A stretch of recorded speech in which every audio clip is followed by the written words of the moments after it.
Hello everyone, मेरा नाम है प्रशांत पारिक। वेलकम आपका आज के हमारे इस वीडियो में। ये ऑटोमोटिव लेसन्स की शुरुआत का सबसे पहला वीडियो है। अब से आपको मेरे चैनल पे जो वीडियोस मिलेंगी वो स्टेप बाय स्टेप ऑटोमोबाइल के हर टॉपिक को, कौन से टॉपिक को, उन टॉपिक्स को नहीं जो कॉलेज में पढ़ाया जाता है, बहुत ज़्यादा गहराई में हम नहीं जाएंगे। हम उन टॉपिक्स को कवर करेंगे जो फील्ड में वर्क आता है, कि किसी इंजन को खोलते समय हमें क्या देखना है, किसी गाड़ी के टायर को निकालते समय टायर में क्या क्या चीज़ें देखी जाती हैं, किस तरीके के सेंसर्स टायर में लगे रहते हैं या इंजन में लगे रहते हैं, पूरी गाड़ी में कितने प्रकार के सेंसर होते हैं, किस तरीके से वर्क करते हैं, उनकी टेस्टिंग कैसे हो और फिर उसको रिपेयर किया जा सकता है या उसको बदला ही जाना चाहिए। इन सारी चीज़ों के बारे में हम बात करेंगे। मेरे इस वीडियो को ज़रूर आप फॉलो करें, क्योंकि ये कहीं से भी उठाई हुई इंफॉर्मेशन नहीं, ये बहुत ही स्पेसिफिक और एक ऑथेंटिकेटेड जानकारी है जो मैं आपको यहाँ पे शेयर करूँगा रोज़ इन वीडियोस में। जो लोग, जो बच्चे, जो मैकेनिक्स स्कूल या कॉलेज नहीं जा पाए, जिसकी वजह से उन्हें थ्योरी का ज़्यादा जानकारी नहीं मिल पाई, क्योंकि थ्योरी और प्रैक्टिकल, सिर्फ इंजन को खोलना और कसने से इंजन की जानकारी नहीं हो पाती। बहुत सालों तक काम करने के बाद भी ये नहीं पता होता कि इंजन अंदर से वर्क कैसे कर रहा है। तो अगर थ्योरी के साथ आप प्रैक्टिकल करते हैं तो फिर उस प्रैक्टिकल की बात ही बहुत अलग होती है और बहुत कलरफुल वे से आप काम करते हैं। तो ज़्यादा बातें ना करते हुए शुरू करते हैं आज का टॉपिक। आज का हमारा सबसे पहला टॉपिक है कि एक फोर स्ट्रोक इंजन किस तरीके से काम करता है और एक इंजन के अंदर कौन कौन से कंपोनेंट्स लगे रहते हैं। तो ध्यान से देखिएगा कि इंजन किस तरीके से काम करता है। आज हम डीजल इंजन की यहाँ पे बात कर रहे हैं, अगले वीडियो में हम पेट्रोल इंजन की भी बात करेंगे। तो शुरू करते हैं टॉपिक को। सबसे पहले ये जानने से पहले कि हमारा इंजन किस तरीके से काम करता है, हमें ये पता होना चाहिए कि एक इंजन में कौन कौन से कंपोनेंट्स लगे रहते हैं। ये जो आप देख रहे हो डायग्राम, जाहिर सी बात है इंजन का है। अभी अगर मैं आपको इस तरीके का डायग्राम दिखाऊं कि ये देखिए, ये आपका इंजन, तो इसको देख करके आप डर जाओगे, यार ये क्या।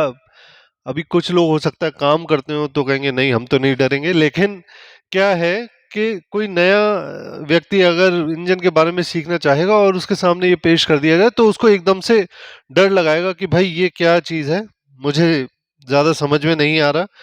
तो इसको सिंप्लीफाई करते हैं, इस पूरे इंजन का एक छोटा सा हिस्सा, केवल वन सिलेंडर जो है, यहाँ पे हमने फोटो लिया है एक सिलेंडर का। मान लीजिए ये 4 सिलेंडर इंजन है, 6 सिलेंडर इंजन है, तो उसमें से केवल जो है एक सिलेंडर को हम यहाँ पर देखेंगे कि किस तरीके से ये एक सिलेंडर काम कर रहा है। ओके, तो यहां से लेकर के, इस पॉइंट से लेकर के लगभग लगभग इस पॉइंट तक, ठीक, लगभग इस पॉइंट तक के इस सेक्शन को कहते हैं सिलेंडर ब्लॉक। इसे कहते हैं सिलेंडर ब्लॉक। सिलेंडर ब्लॉक क्या होता है? इस सिलेंडर ब्लॉक के अंदर जो है आपका, इस सिलेंडर ब्लॉक के अंदर जो है यहां से लेकर के यहां तक आपका जो पिस्टन है उसको अंदर असेंबल किया जाता है। सिलेंडर ब्लॉक कास्ट आयरन का बना होता है ज्यादातर। कई बार क्या होता है, कंपनीज अपने हिसाब से मैग्नीशियम का बनाती हैं, टाइटेनियम का बनाती हैं, तो अपने अपने हिसाब से कि हमें हल्का रखना है, हमें एल्यूमिनियम और उसका एलॉय यूज करना है, तो अपने हिसाब से बनाती हैं। लेकिन ज्यादातर ज्यादातर ये कास्ट आयरन के बने होते हैं।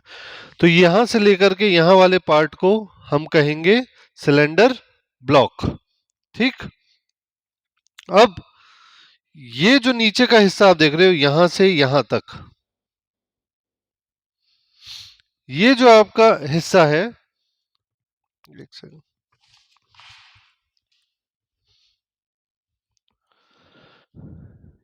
यहां से लेकर के यहां वाले पार्ट को, यहां तक के इस पार्ट को कहेंगे आप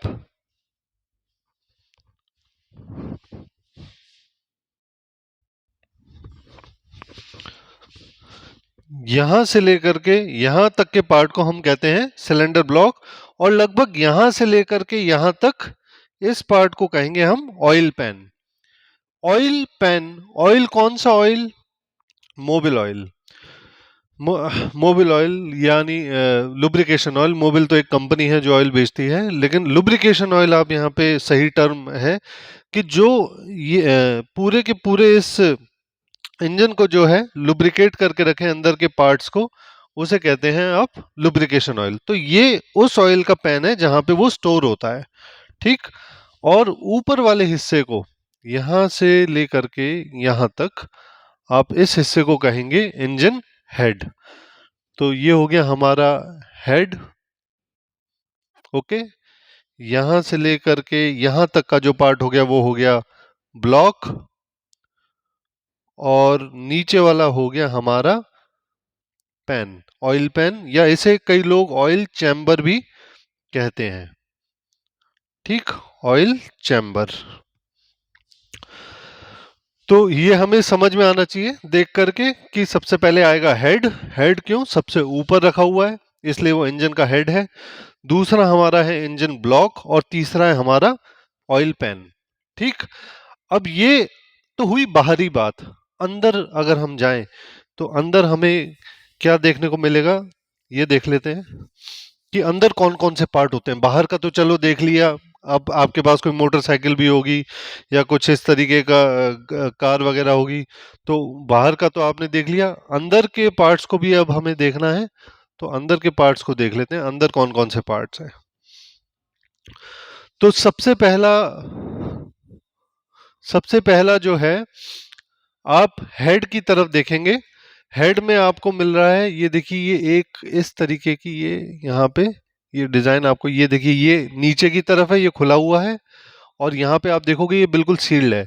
इस स्टेम को कंप्लीटली, इस पूरे पार्ट को क्या कहते हैं? वॉल्व। क्या कहते हैं? वॉल्व। इस पूरे पार्ट को कहते हैं वॉल्व। दो वॉल्व होते हैं एक सिलेंडर पे, तीन भी होते हैं, चार भी होते हैं। कंपनी अपने हिसाब से R&D करके डिजाइन करके बनाती है व्हीकल के अनुसार। मैक्सिमम दो होते हैं, जनरली दो होते हैं। तो दो में दोनों का एक ही काम नहीं होता, दोनों वॉल्व हैं। वॉल्व क्या होता है? वॉल्व एक तरीके से गेट होता है। गेट खुल गया तो बाहर का कोई भी इंसान अंदर आ सकता है, या अंदर का कोई इंसान बाहर जा सकता है। तो वॉल्व क्या होता है? वॉल्व एक तरीके से गेट होता है, ठीक। अब इसका नाम है, यहाँ पे इसका नाम है आपका इनटेक वॉल्व। यह है आपका इनटेक वॉल्व, यानी यहां से कुछ अंदर ही जाएगा, इस इधर से कुछ अंदर ही जाएगा। और इसका नाम क्या है? इसका नाम है एग्जॉस्ट वॉल्व, यानी वहां से कुछ बाहर ही जाएगा, ठीक। ये इस वाले वॉल्व का नाम क्या है? इस वाले वॉल्व का नाम है एग्जॉस्ट। एग्जॉस्ट किसे कहते हैं? एग्जॉस्ट होती है जो आपका धुआं धक्कड़ इंजन से निकलता है, उसको एग्जॉस्ट कहते हैं। तो ये एग्जॉस्ट वॉल्व है, यानी इस इंजन में जो भी धुआं धक्कड़ बनेगा यहाँ पे, वो सारा बाहर जाएगा, तो इसी वॉल्व से जाएगा। तो ये हो गया अंदर लेने का वॉल्व, ये हो गया बाहर भेजने का वॉल्व, ठीक। इनटेक वॉल्व, एग्जॉस्ट वॉल्व, पहले हेड, ब्लॉक, ऑयल पैन, ये इनटेक का वॉल्व, ये एग्जॉस्ट का वॉल्व। अब दरवाजा खुलेगा, बंद होगा, वॉल्व खुलेगा, बंद होगा, ये कैसे होगा? चलो खुलेगा तो वॉल्व है, लेकिन खुलेगा कैसे? उसके लिए ये शाफ्ट लगी हुई है, ये स्प्रिंग लगी हुई है जो इस वॉल्व को वापस खींचती है। शाफ्ट इसको दबाती है और स्प्रिंग वापस खींचती है, ठीक। अभी ये आपको ऐसे गोल इसमें दिख रहा है, लेकिन जैसे यहाँ पे आप देख सकते हो, ये यहाँ आप देख सकते हो, ये क्रैंक शाफ्ट है। अब सामने से तो देखो, ये क्रैंक है, अब ये देखेंगे इसे, अब सामने से तो ऐसी दिख रही है, लेकिन पूरी जब देखोगे तो ऐसी पूरी शाफ्ट होती है। चार सिलेंडर है, चार पिस्टन है, तो पूरी शाफ्ट है। उसी तरीके से अभी देखने में आपको ये केवल सामने से ऐसा गोल सा दिख रहा है, इसी तरीके की पूरी शाफ्ट होती है, जिसे हम कहते हैं cam shaft, cam shaft, shaft का मतलब हो गया रॉड, ठीक, और शाफ्ट का तो मतलब हो गया, शाफ्ट का मतलब हो गया रॉड, और कैम, कैम इसलिए कहते हैं क्योंकि ये इस तरीके का डिजाइन जो है ना ये बना हुआ है, ये इसको कहते हैं कैम, कैम, और ये जो पार्ट है इसे कहते हैं टैपेट, ठीक। कैम और टैपेट का मेल होता है कि कैम और टैपेट जो है पेयर में आते हैं कि उतना ही घूमेगा, ये डिजाइन उसी हिसाब से कि ये इसे दबाएगा, तो ये कैम हो गया, ये टैपेट हो गया, यहाँ पे जो है स्प्रिंग है और आपका आगे वॉल्व है पूरा। मॉडर्न इंजन्स में ये हाइड्रोलिकली ऑपरेट होता है, लेकिन छोड़ो अभी मॉडर्न इंजन्स को, अभी तो उस पे ध्यान दो जो आपको सामने दिख रहा है, ये कैम शाफ्ट, ये वॉल्व। कैम शाफ्ट दो भी हो सकती है, सिंगल भी हो सकता है एक ही कैम शाफ्ट दोनों को चलाए, हो सकता है पूरे इनटेक के लिए एक शाफ्ट हो और एग्जॉस्ट के लिए अलग शाफ्ट हो, इस तरीके के भी डिजाइन होते हैं। DOHC, double overhead cam, DOHC, कई इंजन पे आप लिखा हुआ देखोगे DOHC, डबल ओवरहेड कैम। तो सिंगल भी होती है, डबल भी होती है, जहां 4 वॉल्व होते हैं, 3 वॉल्व होते हैं वहां डबल होती है, जहां केवल 2 वॉल्व में वहां सिंगल होती है। तो ये हो गया हमारा head, block, oil pan, intake का वॉल्व, एग्जॉस्ट का valve, cam shaft, tappet, springs, ठीक। अब आगे बढ़ते हैं नीचे ब्लॉक की तरफ। ब्लॉक में आप देख रहे हो ये आपका पिस्टन है, ठीक। पिस्टन सबसे ज्यादा जो हम जानते हैं एक इंजन में क्या होता है, एक इंजन में तो पिस्टन होता है जो एड में दिखाया जाता है कि ऐसे ऐसे चल रहा है, ऑयल ऑयल कंपनीज अपना ऐड करती है तो उसमें दिखाते हैं ना कि आपका इंजन बड़ा बढ़िया चले, तो उसमें ये पिस्टन ही दिखाते हैं। तो ये पिस्टन है, पिस्टन जो कनेक्टिंग रॉड होती है,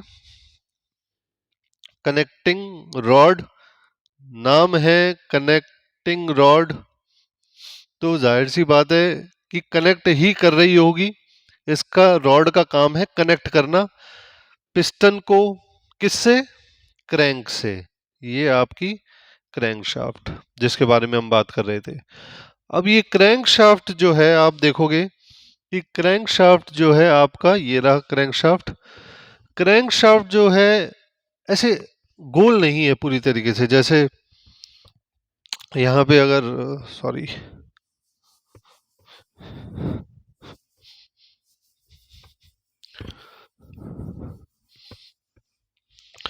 क्रैंक शाफ्ट जो है अगर आप ध्यान दोगे तो ऐसे गोल नहीं है, यहाँ पे इस तरीके से ऐसे गोल, यहाँ आधा अधूरा गोल है, फिर इस तरीके से यूं करके देखो ऐसे कटी हुई है, यहाँ से कटी हुई है, यहाँ से कटी हुई है, ये तो इस ऐसा क्यों है, गोल नहीं है पूरी। जब इंजन स्टार्ट होता है, इंजन के अंदर बहुत सारे पार्ट्स हैं, लोड में है, अंदर फ्यूल बर्न हो रहा है, फ्यूल बर्न होने का मतलब बॉम्ब सा फट रहा है, तो इतने सारे पार्ट्स हैं, जब ये स्टार्ट होता है तो ऐसे हिलता रहता है, अगर इसको बैलेंस ना किया जाए तो ये पूरे गोल में से यहां से काटा, यहां से काटा, थोड़ा इस तरीके से काटा, इस बचा क्या, ये इस तरीके का एक शेप बचा, कि ये शेप अगर है तो पूरा इंजन हमारा जो है बैलेंस रहता है, नहीं तो क्या है बैलेंस बिगड़ जाता है। तो बैलेंसिंग के हिसाब से जो है ये आपका डिजाइन जो है निर्धारित होता है कि भाई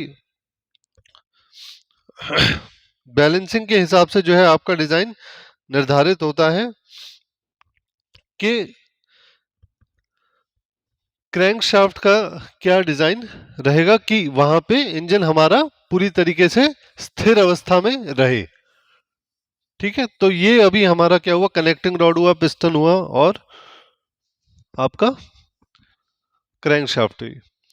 ये कंप्लीट जो है हमारा इंजन के अंदर का कंपोनेंट है। इसके अलावा एक कंपोनेंट यहाँ पे आप देख रहे हो, यहाँ पे स्पार्क प्लग हो सकता है, यहाँ पे जो है डीजल, अगर पेट्रोल इंजन है तो स्पार्क प्लग है, अगर यहाँ पे डीजल इंजन है तो इस तरीके से जो है एक नोजल लगी रहती है, तो उसको कहते हैं फ्यूल इंजेक्टर। तो कैसा इंजन है उसके ऊपर आधारित है कि यहाँ स्पार्क प्लग होगा या यहाँ फ्यूल इंजेक्टर होगा, डीजल का हैवी ड्यूटी है ना।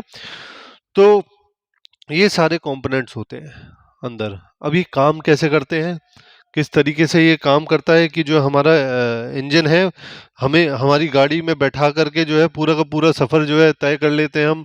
आगरा से लेकर के चेन्नई चले जाओ, आगरा से लेकर के कश्मीर चले जाओ। तो किस तरीके से हम ये करते हैं, किस तरीके से जो हमारा इंजन है वो वर्क करता है। तो इसको देखते हैं इस डायग्राम से कि कैसे ये पॉसिबल होता है कि एक छोटा सा ये सिंगल सिलेंडर इंजन वाली बाइक पे बैठ करके हम जो है लेह लद्दाख चले जाते हैं। ऐसा क्या होता है इसके अंदर। तो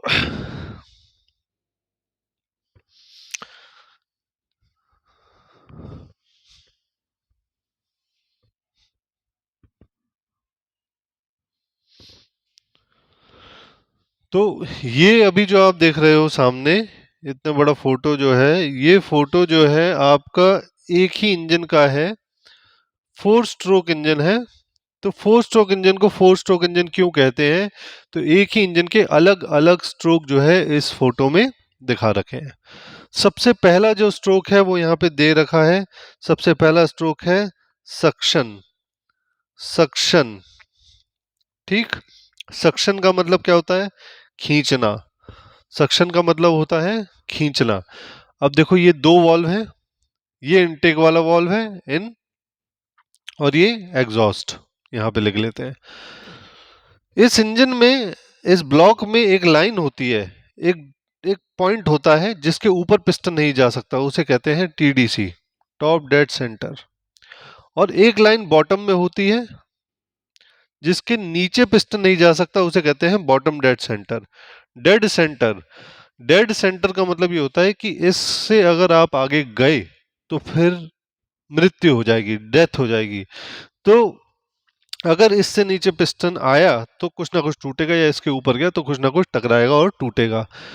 तो अब ये दोनों डेड सेंटर्स के बीच की जो दूरी होती है, यहां से लेकर के यहां तक मान लेते हैं, ये मान लीजिए यहाँ पे ये पॉइंट है टीडीसी का, तो यहां से लेके यहां तक की एक दूरी है जो, उसे कहते हैं स्ट्रोक।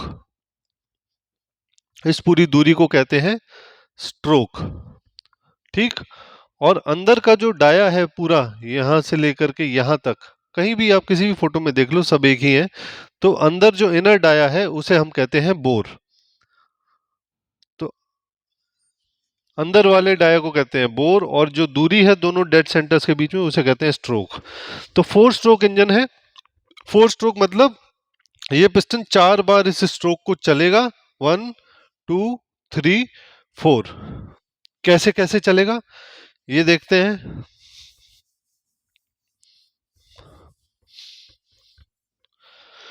सबसे पहला स्ट्रोक है सक्शन। इसमें ये जो वाल है आपका, ये खुल जाता है, देखिए खुल गया है।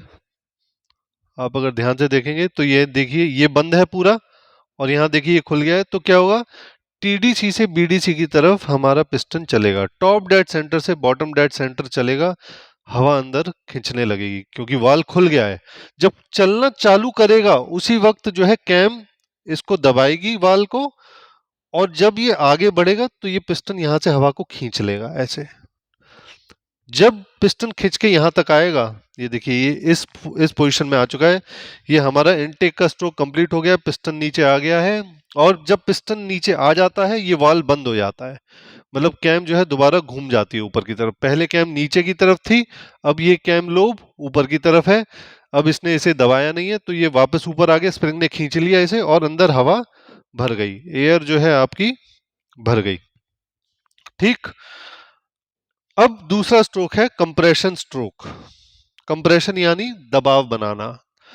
पिस्टन अब दबाव क्यों बन रहा है भाई? पिस्टन ऊपर चल रहा है, वाल कोई खुला नहीं है, दोनों बंद है, हवा है यहाँ पे। तो हवा क्या होगा फिर? दबेगी।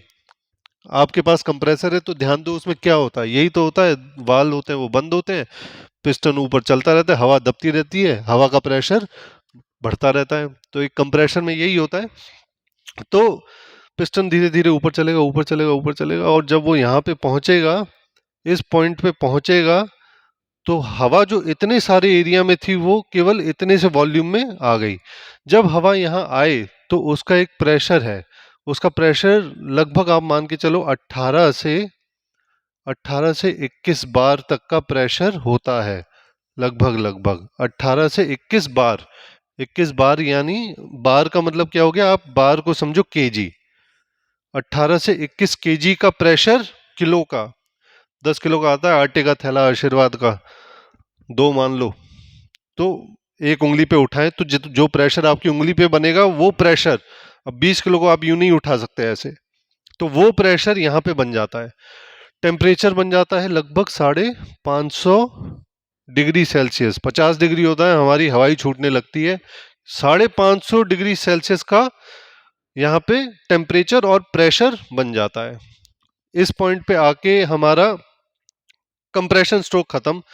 तीसरा यहाँ पे लिखा हुआ है एक्सपेंशन, लेकिन आप इसको सिंपल समझो, पावर, पावर स्ट्रोक। अभी उसको छोड़ो, इन दो स्ट्रोक में ये पिस्टन को चला कौन रहा है भाई? ये आपकी क्रैंक है, ये देखो यहां पे देख लेते हैं, ठीक।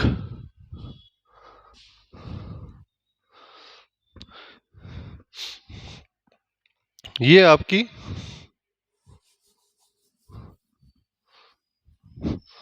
क्रैंक है, और क्रैंक के आगे क्या होता है, एक बड़ा सा फ्लाईव्हील होता है। इस फ्लाईव्हील के साथ लगा रहता है एक, जैसे आप कहते हैं सेल्फ, पूरा नाम होता है सेल्फ स्टार्टर। इस फ्लाईव्हील के ऊपर गरारी होती है, गियर होता है। इस सेल्फ में भी एक छोटा सा गियर होता है जो इस गियर के साथ मैश होकर के, जैसे ही आप चाबी लगाते हो, ये गियर जो है बाहर निकलता है और इसको घुमाने लगता है। जब ये घूमता है तो ये क्रैंक को घुमाता है, इसीलिए चाबी लगाने को कहते हैं क्रैंकिंग करना, ठीक। जब क्रैंक घूमती है तो पिस्टन ऊपर नीचे होना चालू हो जाते हैं। तो ये जो मोशन है अभी तक, ये जो पहले जो दो स्ट्रोक हैं, एक और दो, ये किस तरीके से पॉसिबल हो रहे हैं? ये इसलिए पॉसिबल हो रहे हैं क्योंकि अभी आप क्रैंक कर रहे हो। तो क्रैंकिंग में क्या हो रहा है, क्रैंकिंग में क्या हो रहा है, आपका जो फ्लाईव्हील है वो क्रैंक को घुमा रहा है स्टार्टर मोटर के मदद से, और पिस्टन ये नीचे आया, पिस्टन ये ऊपर गया। तो अब सोचो कि जो सेल्फ है वो इस हवा को दबा रहा है, तो कितना लोड आ रहा है सेल्फ पे, और सेल्फ को चला कौन रहा है, सेल्फ को चला रही है बैटरी, तो बैटरी पे कितना लोड आ रहा है कि 21 बार है और 550 डिग्री सेल्सियस, इसीलिए बैटरी जल्दी से डाउन हो जाती है क्रैंकिंग करने के बाद। तो पहला, दूसरा और तीसरे में क्या हुआ कि ये आपका फ्यूल इंजेक्टर है, डीजल इंजन की बात करें तो फ्यूल इंजेक्टर है। सेम वीडियो हम शूट करेंगे लेकिन आपका पेट्रोल के लिए, अभी डीजल की बात हो रही है। तो जैसे ही अभी तक पिस्टन को चला रहा है क्रैंक, ठीक। अब क्या हुआ, जैसे ही फ्यूल आया, डीजल की खास बात होती है कि जैसे ही वो ज्यादा तापमान वाले चैम्बर में जाएगा, फट जाएगा। पड़ा हुआ है, माचिस जला के उसके अंदर छोड़ो, माचिस बुझ जाएगी, डीजल में आग नहीं लगेगी। लेकिन स्प्रे गैस, गैस के रूप में जब वो हाई टेम्परेचर वाले एरिया में जाएगा तो बम की तरह फटेगा। अंदर टेम्परेचर कितना था फटने से पहले, 550, फटने के बाद 2000। अब ये पक्का पक्का मत ऐसे कहना कि 2000 ही होगा भाई, 2200 भी, 2100 भी, 1900 भी, है ना। डिपेंड करता है इंजन, पिस्टन साइज पे, इंजन कितना हैवी बना है, कितना फ्यूल अंदर जा रहा है। लेकिन एकदम से पीक पकड़ता है जैसे ही फटता है। अभी तक ये इसे चला रहा था, क्रैंक पिस्टन को चला रही थी, अब पिस्टन ने फ्लाईव्हील को, क्रैंक को चलाया, इसने इसको क्या दिया, पावर दी, पावर दी। इसलिए इस स्ट्रोक का नाम है पावर स्ट्रोक। 3 स्ट्रोक हो गए। लास्ट स्ट्रोक में क्या होता है, बहुत सारी एग्जॉस्ट गैस, क्योंकि डीजल के जलने के कारण बहुत सारा कार्बन, बहुत सारी गैस, जैसे carbon monoxide, carbon dioxide, sulphur dioxide, और सबसे घातक nitrous oxide, nitrous oxide NOx, ठीक। ये सारी गैस बनती है। इन गैसेस को बाहर नहीं भेजेंगे तो इंजन काम नहीं करेगा, इन गैसेस को बाहर भेजते हैं। तो इन गैसेस को बाहर भेजने के लिए क्या है, अब हमारा एग्जॉस्ट का वाल्व अभी तक नहीं खुला था, अब ये कैम शाफ्ट ने एग्जॉस्ट का वाल्व खोला, तब जब हमारा पिस्टन BDC पे है। यहाँ पे टॉप से बॉटम पे आया, बॉटम से टॉप पे गया, टॉप से फिर बॉटम पे आया और बॉटम से टॉप पे जा रहा है, तो चलेगा उससे पहले ही ये खुल गया और जैसे ये ऊपर गया वैसे ही सारी गैस यहाँ से आपकी साइलेंसर की तरफ, टर्बो की तरफ चली गई और ये यहाँ पे आ जाता है दोबारा और यहाँ पे घूम करके फिर से suction, compression, power, exhaust, suction, compression, power, exhaust, ये 4 स्ट्रोक्स ट्रेवल किया। फ्यूल एक बार जला, 4 स्ट्रोक में फ्यूल एक बार जला, इसलिए 4 स्ट्रोक डीजल इंजन इसका नाम है। इस वजह से इसे 4 स्ट्रोक इंजन कहते हैं कि 4 बार स्ट्रोक कवर करने पे केवल एक ही बार फ्यूल जला। तो इस तरीके से हमारा 4 स्ट्रोक डीजल इंजन काम करता है। डीजल इंजन के अंदर के कंपोनेंट्स, बेसिक कंपोनेंट्स है ना, होते तो काफी सारे लेकिन बेसिक ये सारे कंपोनेंट्स होते हैं।